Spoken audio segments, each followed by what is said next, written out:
Hi children, so I'm going to go through page 205 to 206. These two worksheets are actually on two steps word problem for length. Okay, so I'm going to post the video question by question so that you are able to watch, and check, and then key in your answer below in the blank to see whether you have calculated correctly. Okay, then after that, then you move on to the next question. Alright, so let's begin. Remember to write your name, class, and today's date.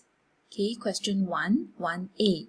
Mrs. Jones walked from the school to the supermarket and then to the post office. How far did Mrs. Jones walk altogether? So now let's highlight the keywords. So we know that she walks from the school to the supermarket and then to the post office. So let's look at the picture below. So from school to supermarket, it takes 766 meters. Alright, and then from the supermarket to the post office, it is another 430 meters. So what do we need to find? How far did Mrs. Jones walk altogether? So we need to find the total distance, that Mrs. Jones walked. So how do we find the total? It's like part, we need to find the whole, right?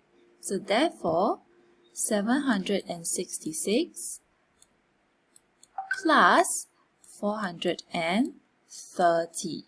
Now, if you write if you have written 430 plus 766, it is also correct, okay? So, do all your workings on the right hand side neatly and then key your answer in the blank below this video to check if you have added correctly.